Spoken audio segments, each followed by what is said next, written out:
Hey guys, I'm going to take you through our squat progression. So we're going to start very first with the first movement. It's going to be a box squat stretch. So we've got our athlete here. They're going to position themselves with the box in the corner. My feet are shoulder width apart, toes slightly pointed out.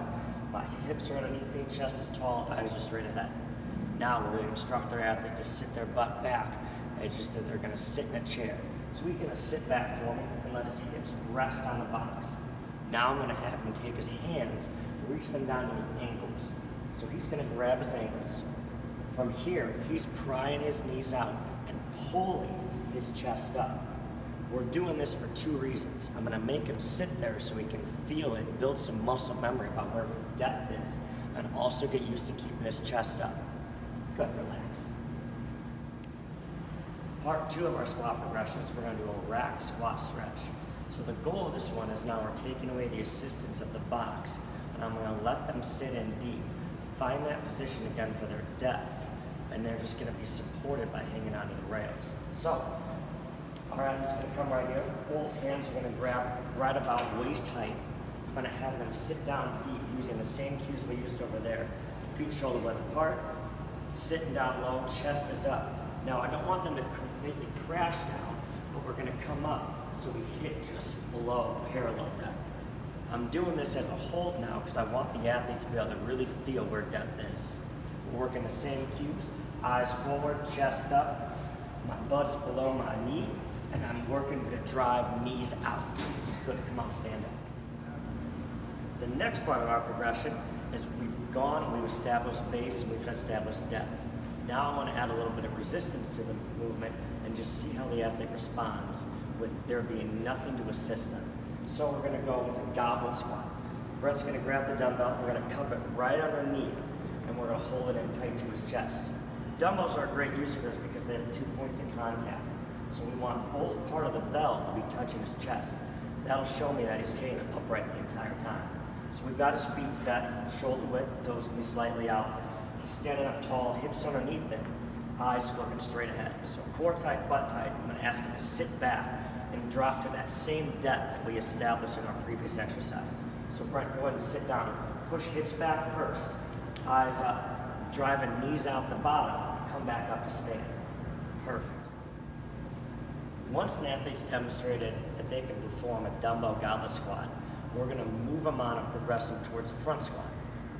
But the first step I want to hit is a hands-free front squat. So we want to use this exercise to establish where the athlete should be holding the bar.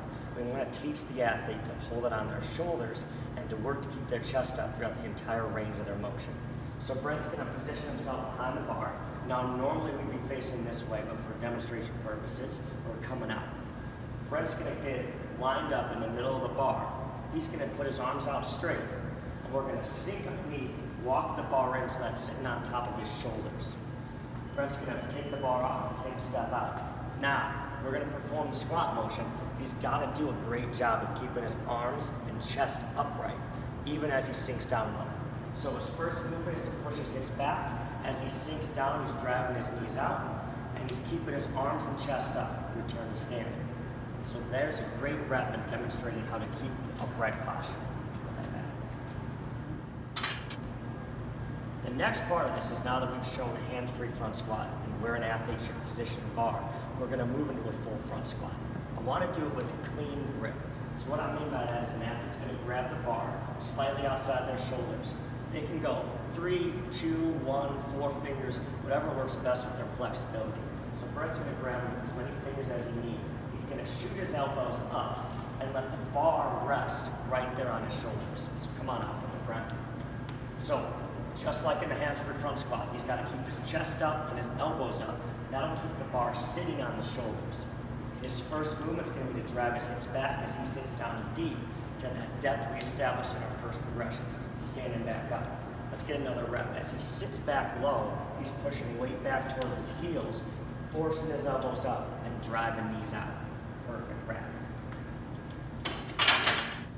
The final progression is we're going to move into our back squat. So what I want to do here is make sure I've got the rack set up right. When athletes go on, I want to make sure that the safeties are set up just below their hips, so that if they do come crashing down, there's something to keep that bar from hitting the floor. Next, Brett's gonna go in underneath the bar. And what I'm gonna have him do is set the bar so it's sitting right across the top of both shoulders. That's gonna be the basic way for us to start out. So it's sitting on top of both shoulders. Hands can be tight but comfortable. I'm gonna have him put 2 feet underneath the bar to stand up and walk out. Go ahead, stand up, take 2 steps back. Now, I'm gonna get his elbows underneath him so he can drive and pull down. That'll engage his lats. His hips are underneath him, his chest and eyes are up. His feet are positioned right about shoulder width apart, toes slightly out.